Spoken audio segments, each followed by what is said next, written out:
If you guys like this video, don't forget to leave a like and subscribe. My goal is to reach 100 subscribers, and I would greatly appreciate if you guys like and subscribe.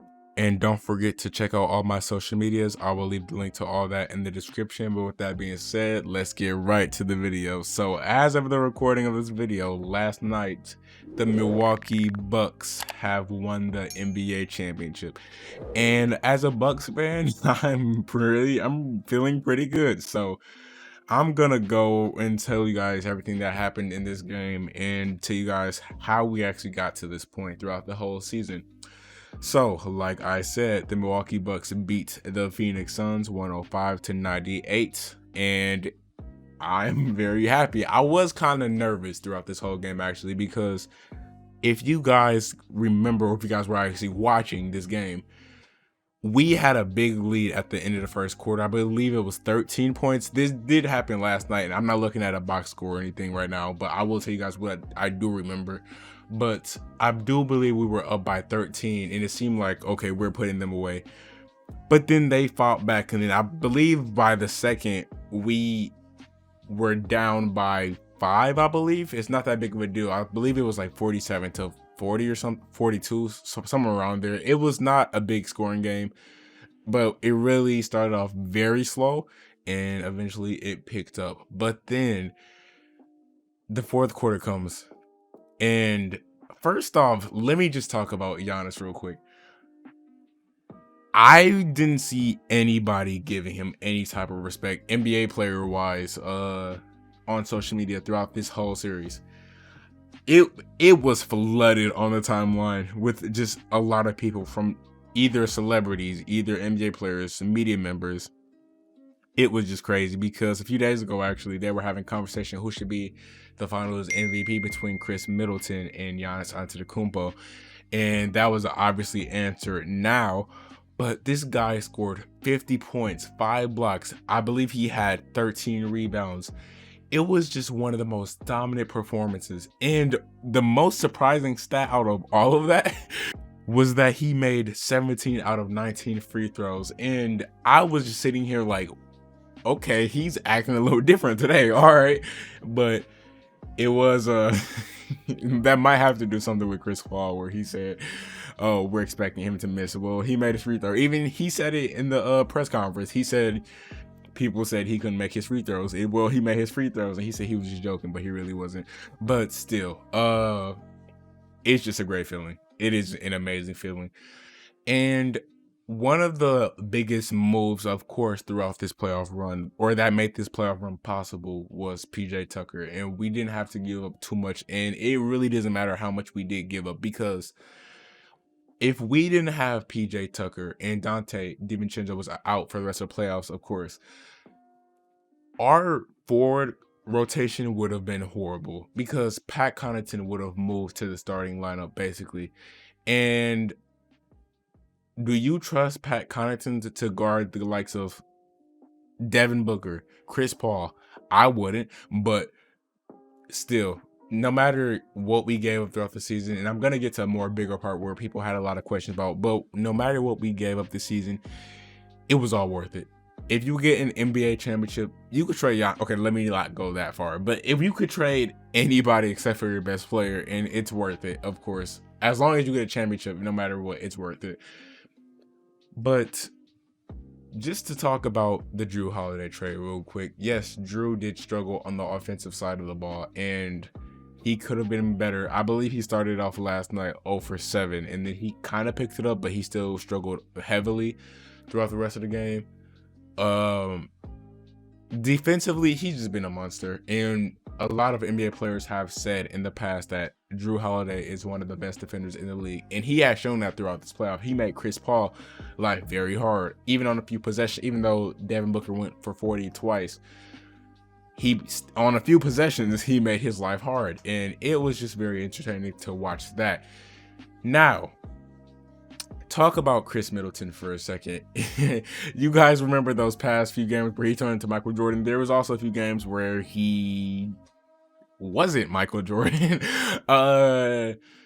It was just, I've seen a few memes about him where one day he'll be Michael Jordan, another day he'll be Kyle Kuzma. And as a Bucks fan watching him every day, that's definitely true. It is definitely true. And you can't say that's not, basically. Chris Middleton is definitely one of my favorite players in the league. I was going to say, I kind of struggle to say that because I'm a Bucks fan, so of course that should be obvious. But still, it's just crazy because I was not expecting this at all. And yes, I'm not gonna take credit away from what these last two teams have done, because yes, there has been a few injuries, but all these teams had to do was beat the team in front of them, and that's what they actually did. So, talk about Michael Budenholzer for a second. If you guys remember, let's say a month ago, he was almost gone, or he was predicted to be gone.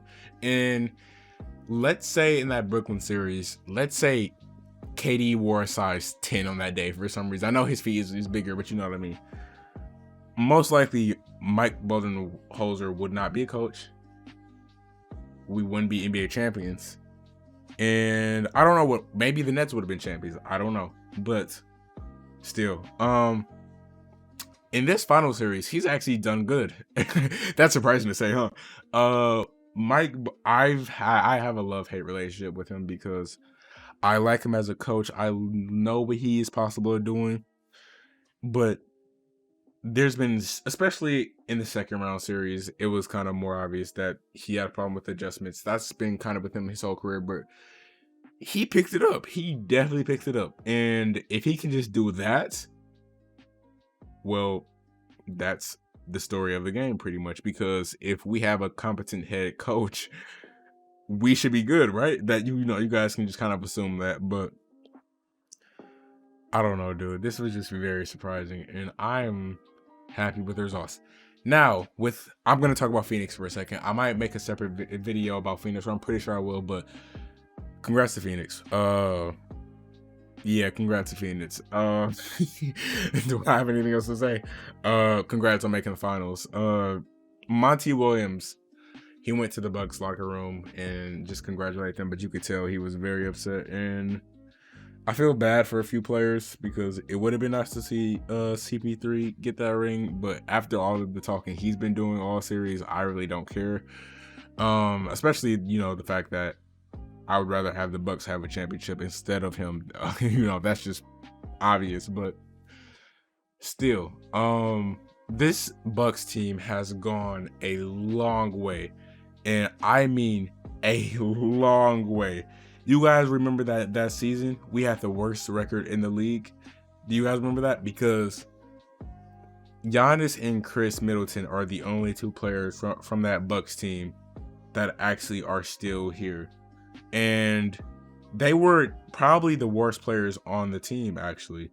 And for the fact that we've seen Giannis grow into the player he is today, that helped this team get a lot better. For the fact we've seen Chris Middleton improve to become into a reliable second option on most nights, that obviously has helped us a lot. And it's just, I'm really happy to see this because a few tears almost came out last night. I was kind of trying to hold it in, but what can I say? If you're a Bucks fan, it's hard to not let that happen. But still, it was a long way, and you can make the argument saying if the Bucks did not win the championship this year, who knows if they would have actually won it in the near future. I don't know, but I'm just glad we finally got the chip. And yeah, what else is there to say? We had a 15-67 record in 2014. That's all we have to say. This team has improved. Giannis has improved. We got the right pieces. We just built a very good team, of course. And being a Bucks fan for the past years has been very much pain. It has been a lot of struggles, of course. And if you're a Bucks fan, you know what I'm talking about exactly. But this is it. This is really it's it. What else can I say? But yeah, it was very nice to see all the NBA teams and players congratulate the Bucks and Giannis, because it seemed like they weren't getting their credit, especially Giannis, like putting up 40-point games. He was not getting credit from anyone pretty much. You'll see like one or two NBA players, but besides that, I didn't really see anything pretty much, but still, it's very nice to see. But with that being said, that will be the end of today's video. Thank you guys so much for watching. If you guys like this video, I'm very excited, of course. But if you guys like this video, don't forget to leave a like. And oh wait, this is the end of the NBA season, isn't it? I just thought about that. Dang. Well, I got a championship to celebrate for the next few months, so I don't really care. But the Olympics is on, or is coming on soon at least. But yeah, I got off topic for a second. But yeah, like the video. Thank you guys for watching. Love every single one of you. Peace.